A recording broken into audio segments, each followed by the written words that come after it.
Hello students, welcome आवर channel M के tutorials. आज आपण discovering English E day grade 3 part 2 मधील chapter number 9 the earth needs you हा पाहणार आहोत. चला तर मग न्यू वर्ड्सने सुरुवात करूया. कन्झर्व इथे वर्ब म्हणून आलेला आहे. To save from harms or loss.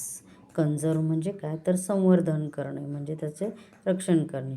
की to save from harm or loss म्हणजे काय, नुकसान किंवा हानीपासून वाचवण्यासाठी. Next clever. क्लेवर इथं ॲडजेक्टिव्ह आलेला आहे. इंटेलिजंट आणि क्लेवर म्हणजे काय, हुशार.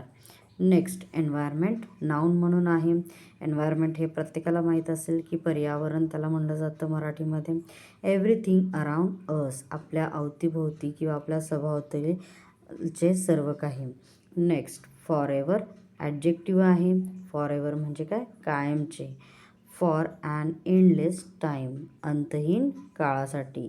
नेक्स्ट चीप ॲडजेक्टिव्ह आहे. चीप म्हणजे स्वस्त, लो इन प्राईस, कमी किमती.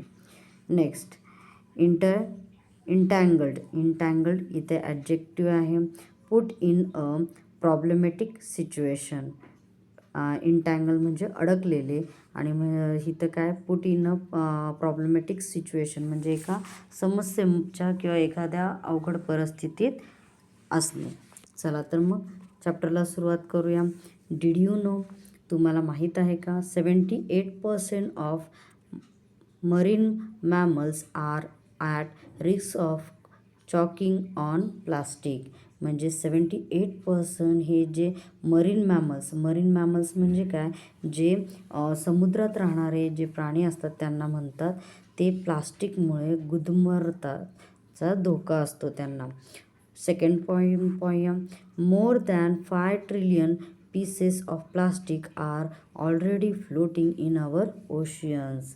आपले जे ओशियन्स आहेत, ओशन म्हणजे काय तर मोठ्या महासागरांना ओशन म्हणतात. त्याच्यात 5 ट्रिलियन्सपेक्षा जास्त प्लास्टिकचे तुकडे काय तरंगतात, ते म्हणजे फ्लोटिंग करतात ते. थर्ड पॉईंट पाहूया. The great Pacific garbage patch is a patch of rubbish in the Pacific Ocean.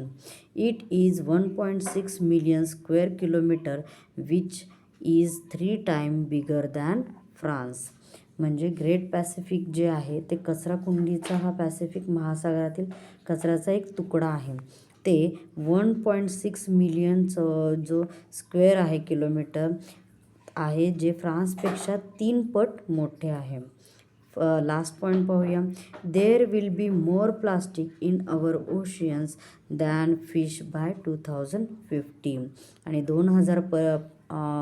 2050पर्यंत आपले जे ओशन आहेत ह्यामध्ये जे माशांपेक्षा प्लास्टिक जास्त असेल, असं ह्या पोएटने म्हणलेलं आहे.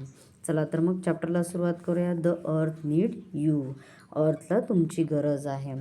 The earth need you to change your ways month by month and day by day. अर्थला तुमची गरज आहे की तुम्ही तुमचे मार्ग बदला, महिने मागून महिने आणि दिवसामागून दिवस.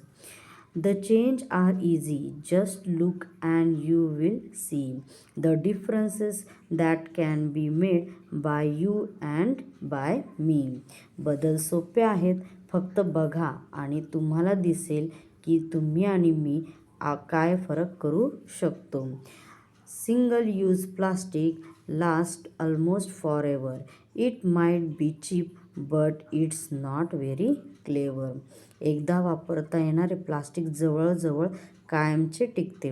ते स्वस्त असू शकते पण ते फार हुशार नाही. चला तर मग नेक्स्ट पेजवरती वळूया.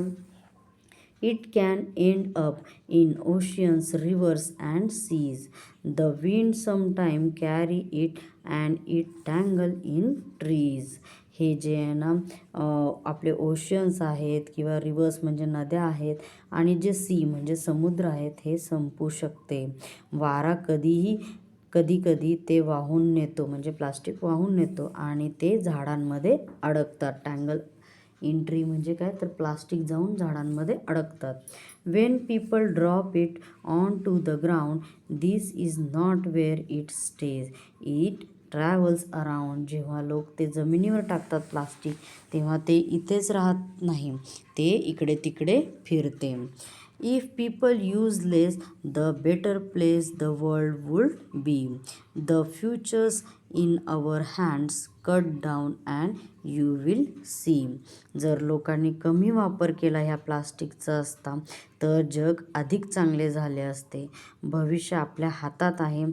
कट डाऊन म्हणजे हे काय तर प्लास्टिक कट डाऊन करा आणि तुम्हाला दिसेल की वर्ल्ड किती सुंदर आहे. ओके स्टुडंट्स, आय होप तुम्हाला हा चॅप्टर व्यवस्थित समजला असेल.